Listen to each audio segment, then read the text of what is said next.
Hello friends, welcome. एक बार फिर से स्वागत है आपका हमारे यूट्यूब चैनल देवभूमि एजुकेशन पॉइंट पर। दोस्तों, अगर आप हमारे चैनल पर नए हैं तो चैनल को सब्सक्राइब कर लीजिए और नोटिफिकेशन बेल आइकन दबाकर ऑल नोटिफिकेशन ऑन कर लीजिए। दोस्तों, वीडियो स्टार्ट करने से पहले मैं आपको बता देता हूं, ये वीडियो आपके लिए बहुत ही इंपॉर्टेंट होने वाला, बहुत ही खास होने वाला। आप इसके क्वेश्चन देखेंगे, मैं जितने भी क्वेश्चन आपसे यहाँ पर डिस्कस करूंगा, सारे क्वेश्चन बहुत ही इंपॉर्टेंट क्वेश्चन आपको देखने को मिलेंगे यहाँ पर बायोलॉजी के, जिसमें आपको एलटी के एग्जाम में ये इतनी मदद करेंगे। यहाँ से आप देखना, आपको क्वेश्चन जरूर देखने को मिलेंगे। दोस्तों, बहुत ही इंपॉर्टेंट क्वेश्चन है, इसीलिए मैं इनको लेके आया हूँ। और यहाँ पर एक चीज़ और बताऊँगा, ये क्वेश्चन ना इससे पहले आए हुए हैं। आपको अगर आप इससे पहले के क्वेश्चन टीजीटी या पीजीटी के क्वेश्चन देखने को मिलेंगे, आपको इसमें से सारे क्वेश्चन आपको किसी या टीजीटी में या पीजीटी में देखने को मिलेंगे।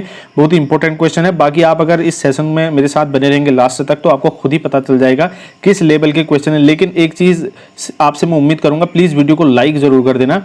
और मैं ये भी उम्मीद करूंगा कि आप लोग कमेंट करके मुझे ज़रूर बताएंगे कि इसके क्वेश्चन आपको कैसे लगे और कैसे क्वेश्चन है, ठीक है, और इसमें क्या सुधार हो सकता था। आप ज़रूर कमेंट करके बताना दोस्तों, ठीक है। मैं थोड़ा डिटेल में चर्चा करूंगा, वीडियो लंबा हो जाएगा, इसलिए मैं थोड़ा कम क्वेश्चन लूंगा यहाँ पर, लेकिन डिटेल में बात करूंगा आपसे। चलिए स्टार्ट करते आज का सेशन। तो पहला क्वेश्चन दोस्तों इसका है, क्राउन गाल रोग का कारक है, ठीक है। तो क्राउन गाल रोग का क्या कारक है, इसके मतलब किसकी वजह से क्राउन गाल होता है, ऑप्शन दिए हैं यहाँ पर को। तो इसका सही जवाब हो जाएगा दोस्तों एग्रोबैक्टीरियम के द्वारा, ठीक है। ये एग्रोबैक्टीरियम एक छोटा सा नाम लिखा गया, इसका पूरा नाम है एग्रोबैक्टीरियम टूमफेसियंस, ठीक है। एग्रोबैक्टीरियम टूमफेसियंस, ठीक है। तो इसका पूरा नाम है। ये एक बैक्टीरिया है जिसकी वजह से क्राउन गाल रोग होता है। दोस्तों, क्राउन गाल जो रोग होता है, ये बीमारी होती है, ये सामान्यतः देखा जाए तो जैसे जो बेल वाले प्लांट्स होते हैं, कुछ झाड़ी वगैरह होते हैं, ठीक है, श्रब वाले, तो इनमें ये बीमारी देखी जाती है, खासकर इन प्लांट्स में। और इसमें ऐसी स्थिति आ जाती है, जो बेल टाइप की होती है, इसके जो निचले हिस्से में एक फोड़े जैसी संरचना उत्पन्न हो जाती है, ठीक है। आप यूँ कह सकते हैं कि एक ट्यूमर जैसी स्थिति पैदा हो जाती है, ठीक है। तो ट्यूमर जैसी स्थिति पैदा हो जाती है, इस तरह की ये बीमारी है।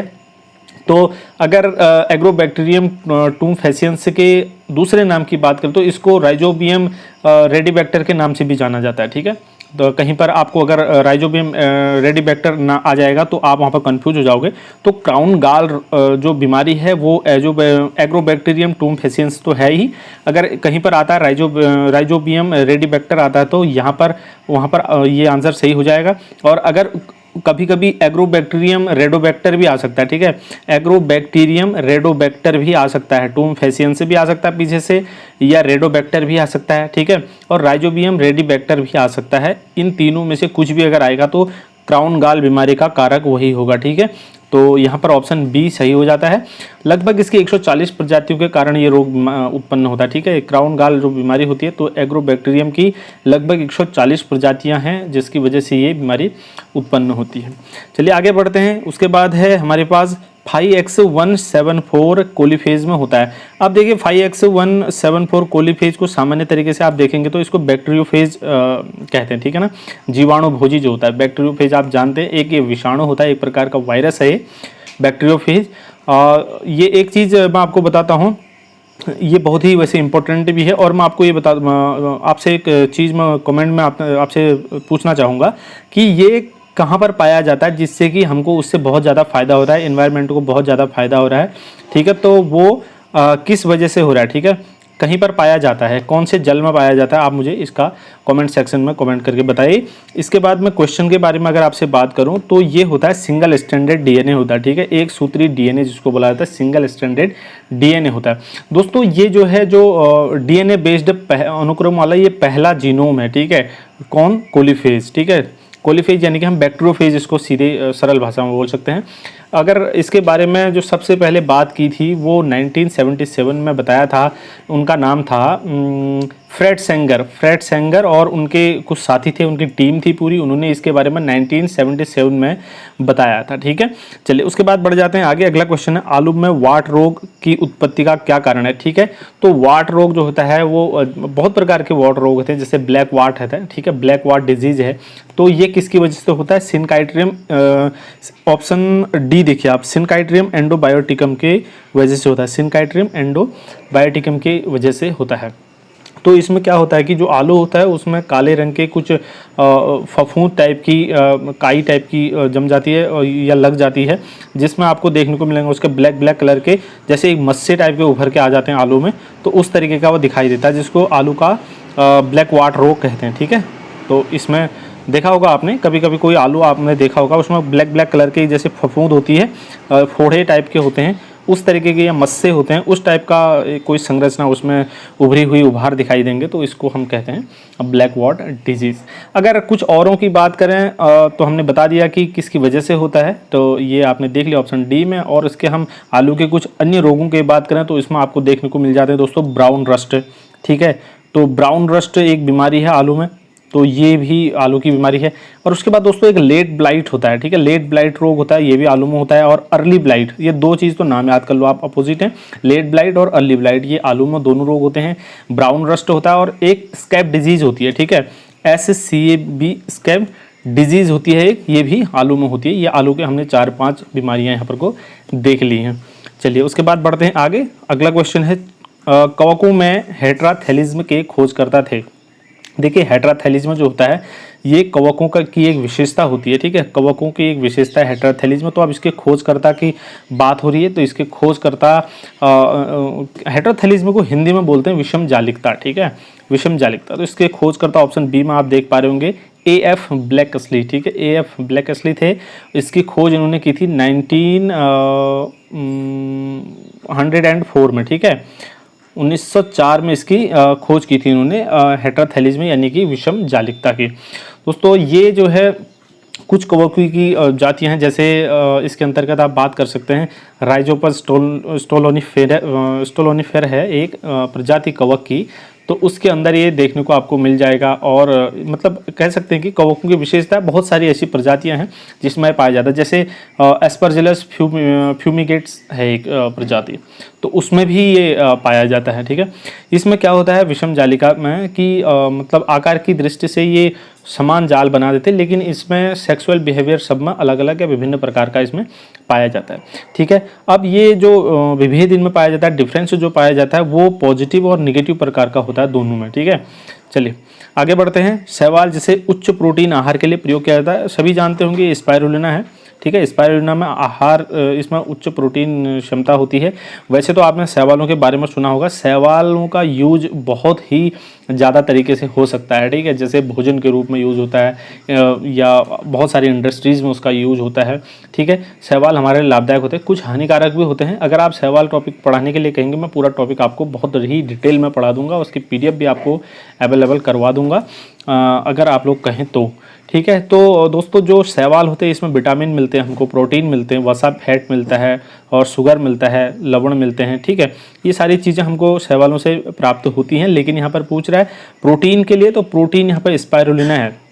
और दूसरा आपने क्लोरेला नाम सुना होगा, तो अंतरिक्ष यात्री क्लोरेला का यूज़ करते हैं, उससे बहुत ज़्यादा एनर्जी मिलती है। अंतरिक्ष शोध में जब लोग जाते हैं तो अपने पास इसको लेके जाते हैं भोजन के लिए। ठीक है, और उसके बाद एक नीचिया है, नीचिया डाइटम है, तो उसमें विटामिन A हमको जो बहुत अधिक मात्रा में मिलता है नीचिया में। ठीक है, उसके बाद अलवा है या पोरफायरा है, इसमें विटामिन बहुत अधिक मात्रा में विटामिन होते हैं इनमें। ठीक है, उसके बाद एल्विया वेलिडा है, इसमें विटामिन C मिलता है। तो यानी कि कहने का मतलब है बहुत सारे ऐसे शैवाल हैं जिससे हमको बहुत ही ज़रूरी चीज़ें मिलती हैं अपने फ्रूट के लिए। ठीक है, चलिए आगे बढ़ जाते हैं। उसके बाद क्वेश्चन नंबर 6 है अगार को व्यावसायिक स्तर पर किसके सदस्यों से प्राप्त किया जाता है। ठीक है, अगार को किससे प्राप्त किया जाता है दोस्तों, यहाँ पर देखिए कौन से व्यावसायिक स्तर पर किसके सदस्यों से प्राप्त किया जाता है, तो ये रेडोफाइसी इसका सही जवाब है। ठीक है, रेडोफाइसी से प्राप्त किया जाता है। अब रोडोफाइसी क्या होते हैं भाई, रोडोफाइसी के बारे में आपको थोड़ा बहुत पता होना चाहिए। चलिए पहले अगार के बारे में बात कर लेते हैं।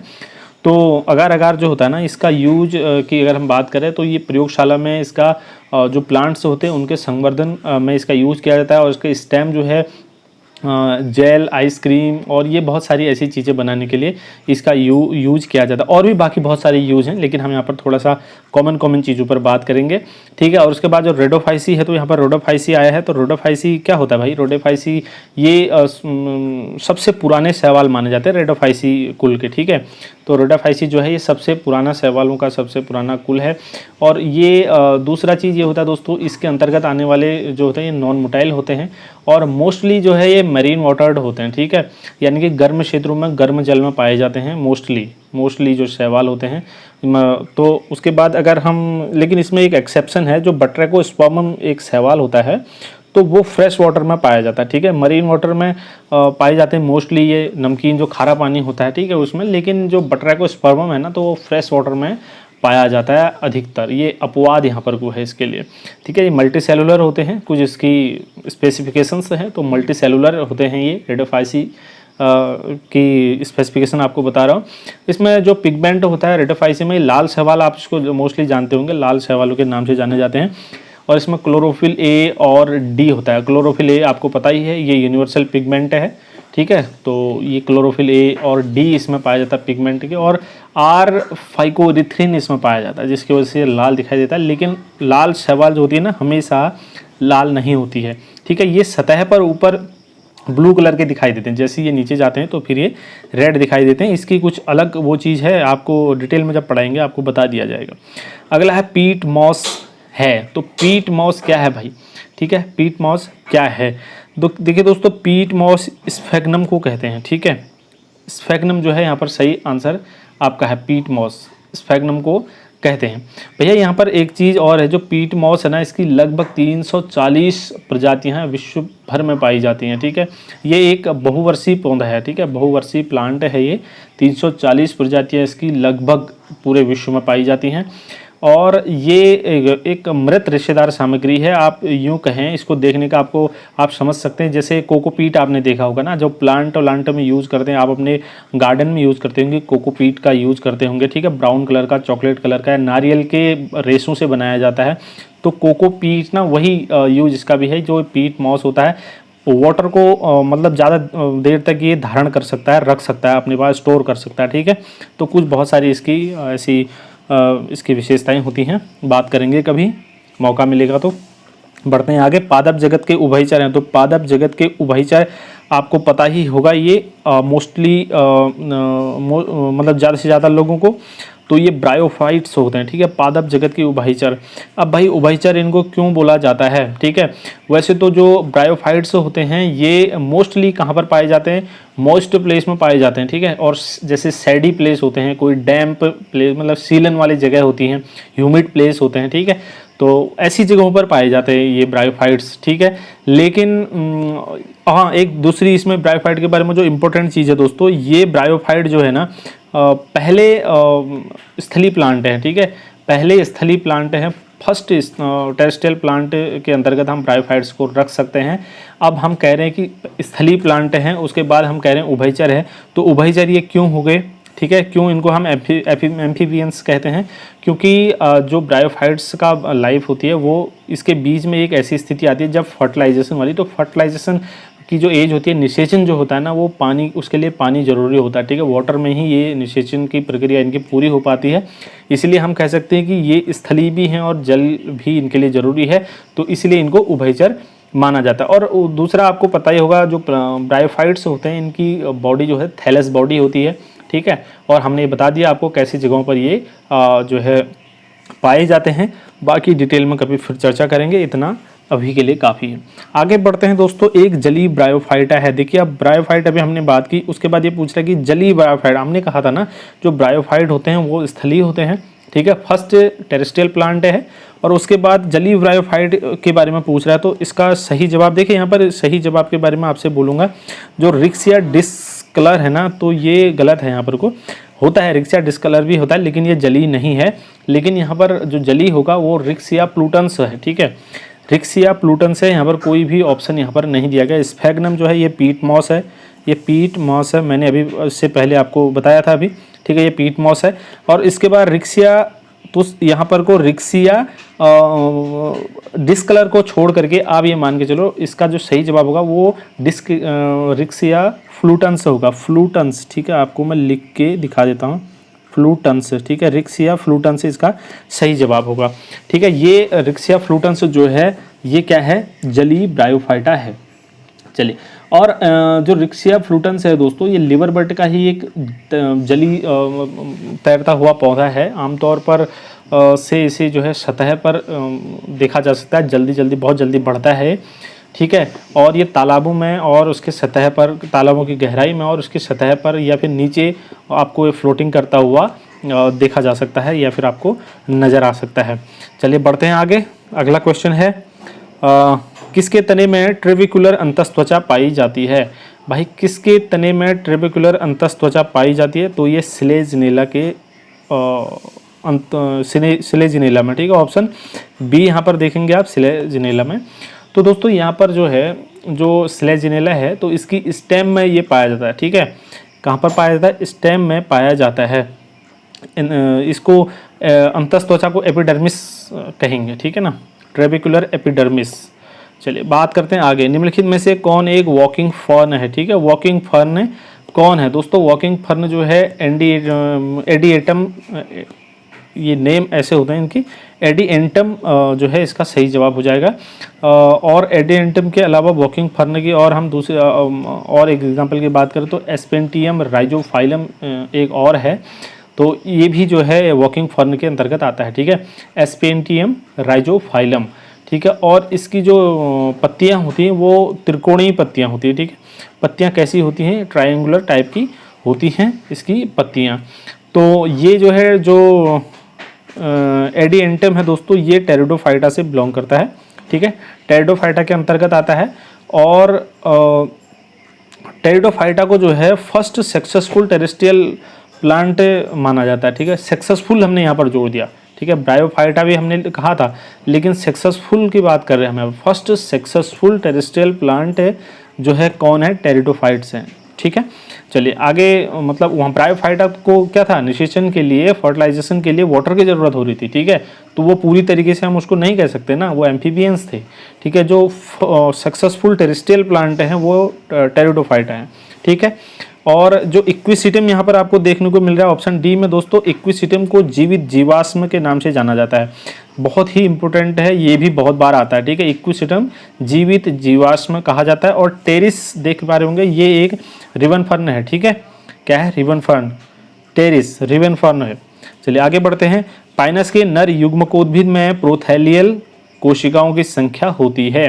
भाई पाइनस के नर युग्मकोद्भिद में प्रोथैलियल सेल्स की कितनी संख्या होती है? ऑप्शन बी देखेंगे आप, ऑप्शन बी में एक, ठीक है। कितनी संख्या होती है?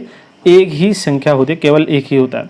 उसके बाद है संचरण ऊतक पाया जाता है, ठीक है। तो संचरण ऊतक यानी कि ट्रांसफ्यूजन टिश्यू किस में पाया जाता है? तो इसका सही जवाब क्या हो जाएगा? ये साइकस के पत्रक में, ऑप्शन ए यहाँ पर को सही होगा, ठीक है। साइकस के पत्रक में ये होता है, तो लीव्स ऑफ साइकस।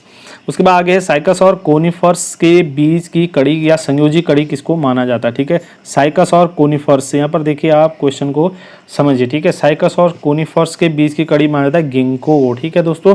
तो इसको जो है सजीव और निर्जीव जातियों का सदस्य भी इसको कहा जाता है गिंको, ठीक है। गिंको को ऑप्शन कौन सा सही हो जाएगा यहाँ पर? ऑप्शन सी सही है, ठीक है। चलिए उसके बाद बढ़ते हैं आगे। अगला क्वेश्चन देखिए, क्वेश्चन नंबर 15। एक अनावृत बीजी की पत्तियों में, अनावृत बीजी मतलब जिम्नोस्पर्म, ठीक है। तो जिम्नोस्पर्म की पत्ती में 16 गुणसूत्र हैं और इसके भ्रूणपोष में कितने गुणसूत्र होंगे? भाई एक जिम्नोस्पर्म प्लांट है, उसकी लीफ में 16 गुणसूत्र हैं और उसके भ्रूणपोष की बात कर रहा है तो इसके भ्रूणपोष में कितने गुणसूत्र होंगे? दोस्तों यहाँ पर जो है, जो अनावृति जो जिम्नोस्पर्म प्लांट है, पत्ती है, उसकी जो पत्ती होगी वो डिप्लॉइड होती है, 2n होता है, ठीक है ना। और उसका जो भ्रूणपोष होता है वो खाली n होगा, ठीक है। अब यहाँ पर एक फॉर्मूला हो जाएगा, 2n इजिकल टू कितने हो गए? 16। अब पत्ती है तो 2n, ये पत्ती डिप्लॉइड होती है तो इसमें 16 गुणसूत्र है, 2n इजिकल टू 16 और n इजिकल टू कितने हो गए? 8। सीधे सीधे, ठीक है कि नहीं? चलिए आसान है। उसके बाद अगला क्वेश्चन देखते हैं। डॉग लाइकेन किसका सामान्य नाम है? भाई डॉग लाइकेन किसका सामान्य नाम है? पेल्टीजेरा का, ठीक है। डॉग लाइकेन पेल्टीजेरा का सामान्य नाम है, ऑप्शन बी यहाँ पर को सही है। उसके बाद दोस्तों यहाँ पर को देखा है क्लोडोनिया, ठीक है। क्लेडोनिया, तो क्लेडोनिया का पूरा नाम होता है क्लेडोनिया रेंगिफेरा, ठीक है। क्लेडोनिया रेंगिफेरा है, ऑप्शन ए में आप देखेंगे। और इसका जो सामान्य नाम है वो क्या है? रेंडियर मॉस, इसको रेंडियर मॉस के नाम से जाना जाता है। यस, रेंडियर मॉस के नाम से इसको जाना जाता है। उसके बाद ऑप्शन सी देखिए आप, सिटरेरिया है ना, सिटरेरिया आइसलैंडिका इसका पूरा नाम है, और इसका सामान्य नाम आइसलैंड मॉस के नाम से इसको सिटरेरिया को जाना जाता है। और उसके बाद है रोसेला, तो रोसेला टिकोरिया इसका पूरा नाम है, इसका सामान्य नाम है लिटमस, ठीक है। रोसेला टिकोरिया को लिटमस, सामान्य नाम इसका लिटमस है, सामान्य नाम लिटमस के नाम से इसको जाना जाता है। उसके बाद आगे बात करते हैं डॉग लाइकेन किसे कहते हैं। देखिए 2 बार क्वेश्चन, अच्छा हाँ 2 बार क्वेश्चन आ गया है, ये क्वेश्चन हम ऑलरेडी डिस्कस कर चुके हैं। आगे बढ़ेंगे 17, लेग्यूमिनेसी कुल को 3 उपकुलों में बांटने का आधार है, तो ये बाह्य नहीं, दलपुंज और पुमंग, इसका ऑप्शन बी सही हो जाएगा, ठीक है। दलपुंज और पुमंग जो है इसका सही जवाब ऑप्शन बी हो जाएगा। तो दोस्तों इसको जो है दलपुंज को इंग्लिश में कहते हैं कैरोला, ठीक है। तो कैरोला और एक एंड्रोसियम के आधार पर इसको 3 भागों में बांटा गया है, ठीक है। कैरोला और एक एंड्रोसियम के आधार पर इसको कितने भागों में बांटा गया है, 3 भागों में बांटा गया है। आगे अगला क्वेश्चन, निम्नलिखित में से कौन सबसे बड़ा, देखिए यहाँ पर फूल आया है, ये कुल होना चाहिए, ठीक है ना, कुल होना चाहिए। सबसे बड़ा कुल कौन सा है ना, निम्नलिखित में से कौन सबसे बड़ा कुल है, भाई सबसे बड़ा कुल कौन सा है यहाँ पर को, इसका सही जवाब हो जाएगा एस्टेरेसी, ठीक है। एस्टेरेसी एक कंपोजिटी भी आपको देखने को मिलेगा, ठीक है, कंपोजिटी या एस्टेरेसी, ठीक है। तो सबसे बड़ा कुल है, तो ये आप कह सकते हैं जो फ्लावरिंग प्लांट्स होते हैं उनकी सबसे बड़ी फैमिली है ये एस्टेरेसी या कंपोजिटी, ठीक है। इसके अंतर्गत लगभग 900 जेनेरा और 1300 जातियां आती हैं, 1300 स्पीसीज, ठीक है। कितने आते हैं, 900 जेनेरा आते हैं इसके अंतर्गत और 1300 स्पीसीज आते हैं, ठीक है, इसके अंतर्गत। चलिए आगे बढ़ जाते हैं, अगला क्वेश्चन है, निम्नलिखित में से कौन सबसे बड़ा कुल है, ये तो हम डिस्कस कर चुके हैं। पेपस किसका रूपांतरण है, ठीक है। तो दोस्तों पेपस जो है बाह्य दल पुंज है, ठीक है, बाह्य दल पुंज का रूपांतरण है, यानी कि ऑप्शन ए में आपको देखने को मिलेगा। बाह्य दल पुंज मतलब कैलिक्स, ठीक है, बाह्य दल पुंज CALYX, कैलिक्स, ठीक है, कैलिक्स का रूपांतरण होता है पेपस। चलिए आगे बढ़ते हैं, हींग जिस पौधे से प्राप्त की जाती है वो किस, फिर कुल यहाँ पर फूल लिखा गया, ये फिर कुल होना चाहिए ना। तो हींग जिस पौधे से प्राप्त होती है वो किस फैमिली से संबंधित है या किस कुल से संबंधित है, तो इसका सही जवाब हो जाएगा दोस्तों एम्बलफेरी, ठीक है, ऑप्शन डी एम्बलफेरी से संबंधित है। तो इसका जो प्लांट होता है हींग का, तो ये किस प्लांट से, ये आसाकोइडिटा के पौधे से प्राप्त होती है, और जो आसाकोइडिटा प्लांट होता है वो किस फैमिली का होता है, एम्बलफेरी का प्लांट होता है, ठीक है। आगे बढ़ते हैं, पैपावर पौधे के किस भाग में अफीम प्राप्त की जाती है, ठीक है। पैपावर पौधे के किस भाग से अफीम प्राप्त होती है, तो ये इसके कच्चे फलों से प्राप्त होती है, ऑप्शन बी में इसका सही जवाब है, कच्चे फलों से ये प्राप्त होती है अफीम, ठीक है। और जो इसका यूज होता है दोस्तों, ये दर्द निवारक दवा के रूप में इसका यूज होता है। इसका हालांकि इलीगल यूज ज़्यादा होता है, लेकिन इसका मेडिसिन इंडस्ट्री में इसका बहुत ही अधिक इसका यूज होता है और बहुत ही ज़रूरी होता है। इसमें बहुत सारे जैसे थकान मिटाने वाली या ऐसी कुछ दवाइयाँ इसका या दर्द निवारक दवाइयाँ, ऐसी दवाइयाँ इससे बनाई जाती हैं। लीगली और इलीगली इसका बहुत ही गलत तरीके से इसका यूज होता है। अगला क्वेश्चन है, जालिकावत शिराविन्यास वाली एक बीजपत्री पत्ती किस पौधे की होती है, ठीक है। तो जालिकावत शिराविन्यास, देखिए जालिकावत शिराविन्यास वाले जो प्लांट्स होते हैं, जैसे इसमें स्माइलेक्स होता है, ठीक है, ऑप्शन ए इसका यहाँ पर कुछ सही हो जाएगा। इसके अगर अन्य एग्जाम्पल की बात करें तो यहाँ पर कोलोकास आप लिख सकते हैं, ठीक है, कोलोकास है, एलोकासिया है, ठीक है, एलोकासिया, और उसके बाद डायोसकोरिया, तो ये कुछ इसके एग्जाम्पल हैं, और भी बहुत सारे होते हैं। तो ये यहाँ पर जो ऑप्शन है वो ऑप्शन ए सही है। उसके बाद आगे है, गाइनोबेसिक वर्तिका किस फूल में मिलती है, भाई गाइनोबेसिक वर्तिका जो है लेविएटी कुल में मिलती है। ये फूल आ रहा है तो यहाँ पर कुल इसको मानेंगे, ठीक है, ये कुल है, ये भी फैमिली, ठीक है। तो जो गाइनोबेसिक वर्तिका है, गाइनोबेसिक वर्तिका जो है किस कुल में या किस फैमिली में मिलती है, तो लेविएटी फैमिली में मिलती है, ठीक है, लेविएटी, LABIATAE, ठीक है, लेविएटी फैमिली में मिलती है। तो दोस्तों जो गाइनोबेसिक वर्तिका होती है, ये क्या होता है, जो फ्लावर होता है, फ्लावर से सीधी जुड़ी हुई होती है, जो पुष्पन हुआ रहता है ना ऊपर, तो पुष्पन से फ्लावरिंग से जैसे इस तरीके से, तो ये है, तो इससे सीधे जुड़ी हुई रहती है, सीधी जुड़ी हुई प्रतीत होती है, ठीक है, ये वर्तिका है, तो ये क्या होता है, सीधे इससे जुड़ी हुई प्रतीत होती है और अंडाशय के बीच से निकलती हुई दिखाई देती है। ठीक है, अंडाशय के बीच से निकलती हुई दिखाई देती है।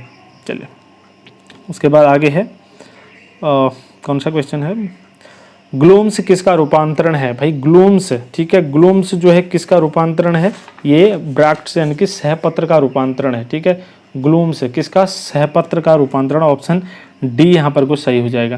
दोस्तों जो ये होता है ना ग्लूम्स, ये पोएसी कुल से संबंधित है। ठीक है, पोएसी कुल और स्पाइलेट के ऊपर स्थित होते हैं ये क्या, ग्लूम्स। उसके बाद अगर प्रशांत केंद्र कहाँ स्थित होता है भाई, प्रशांत केंद्र कहाँ पर स्थित होता है, तो ये होता है मूल शीर्ष में यानी कि रूट एपेक्स में स्थित होता है। ठीक है, रूट एपेक्स के बीच में स्थित होता है प्रशांत केंद्र। अगला है टाइलोसिस किस में पाया जाता है भाई, टाइलोसिस किस में पाया जाता है, तो ये पाया जाता है जाइलम वाहिका में। ठीक है, जाइलम वेसल्स में ये पाया जाता है और ये एक गुब्बारे जैसी संरचना होती है जिसमें बाहर को उभार होते हैं। ठीक है, बाहरी उभार होता है, गुब्बारे जैसी एक संरचना होती है टाइलोसिस। ठीक है, उसके बाद अगला क्वेश्चन देखते हैं, एम्फीवेसल संवहन पूल किस में पाए जाते हैं, एम्फीवेसल संवहन पूल किस में पाए जाते हैं, तो ये ड्रेसिना में पाए जाते हैं। ऑप्शन ए यहाँ पर सही है, ड्रेसिना। ठीक है, तो ये जो है एम्फीवेसल वेस्कुलर बंडल जो है ये एक फ्लोएम केंद्री है, फ्लोएम सेंटर में और जाइलम इसके चारों ओर होता है। ठीक है, क्या होता है एम्फीवेसल संवहन पुल, इसको हम क्या कहते हैं, फ्लोएम केंद्रीय। ठीक है, फ्लोएम सेंटर्ड कहते हैं इसको।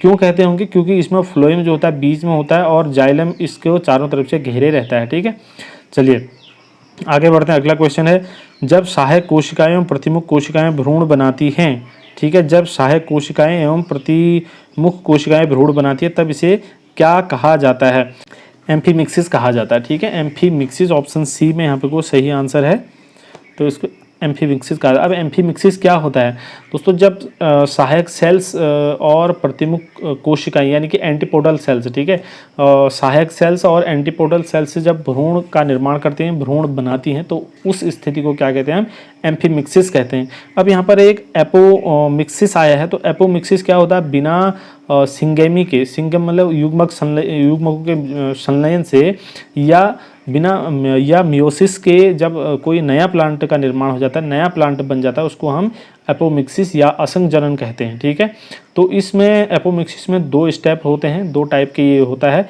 जिसमें नंबर एक वेजिटेटिव रिप्रोडक्शन आता है जिसके अंतर्गत एपोमिक्सिस में के अंतर्गत, और दूसरा आता है इसमें अनिषेक बीजता जिसको आपने देखा होगा। ठीक है, तो ये दो चीज़ें होती हैं, कायिक जनन और अनिषेक बीजता या अनिषेक जनन, तो दो चीज़ें इसके अंतर्गत आती हैं। उसके बाद अगला क्वेश्चन है, जब एक चतुर्गुणित पौधे का परागकण एक द्विगुणित पौधे को निषेचित करता है तब बीज का भ्रूणपोष कैसा होगा।